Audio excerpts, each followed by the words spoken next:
Today on the Daily Scoop podcast from the Scoop News Group, an AI roadmap for the United States. It's Tuesday, May 13th, 2025.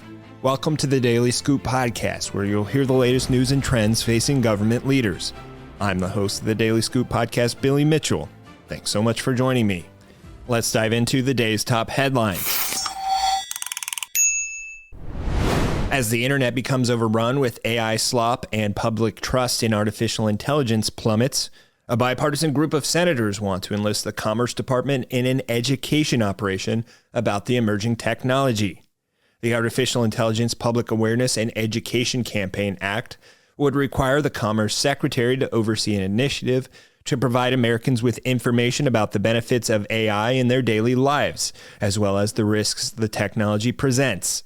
Todd Young, a Republican senator of Indiana and a co-sponsor of the bill, said in a statement that, quote, "With the rapid increase of AI in our society, it is important that individuals can both clearly recognize the technology and understand how to maximize the use of it in their daily lives."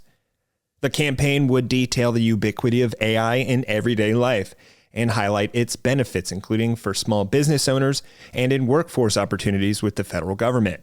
It would also note the different ways in which various regions, economies, and subpopulations may interact with the technology, while making clear the rights of an individual under law with respect to AI.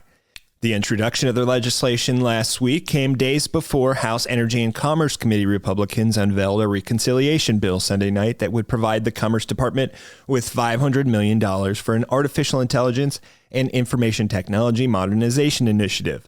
Also included in Republicans' proposal is a provision that would ban state laws or other regulations on AI model systems or related automated systems. In other news, the Office of Personnel Management abruptly canceled a sole source contract for HR services from Workday on Friday, roughly a week after it was awarded. Despite its initial justification describing the agency's urgent need for services only Workday could provide, OPM clawed back the justification and terminated the $342,200 award for convenience. The agency didn't respond to FedScoop's request for comment for further information about why the contract was canceled, including whether it planned to hold a competition for the award or whether or not having the services quickly would impact the agency's upcoming modernization deadlines. In its original justification, OPM said that the sole source award, those made to a single company without a bidding process, was needed due to an urgent confluence of operational failures and binding federal mandates that required immediate action. OPM cited its outdated HR system, saying they'd reached a point of failure that is causing errors and disruptions. Additionally, the Trump administration's workforce restructuring efforts necessitate having real-time data, as well as integrated HR capabilities that OPM's current systems can't deliver, OPM said. At the time of award, OPM said that holding an open competition would cause a 6 to 9 month delay in the award while risking compliance and cost issues. For more news at the intersection of the federal government and technology, make sure to visit FedScoop.com. Thanks so much for tuning in to another episode of the Daily Scoop podcast, available on all podcast platforms.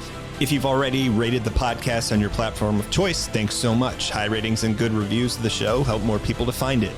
The Daily Scoop podcast is a production of the Scoop News Group in Washington, D.C. Adam Butler and Carlin Fisher help put the show together, and the entire Scoop News Group team contributes.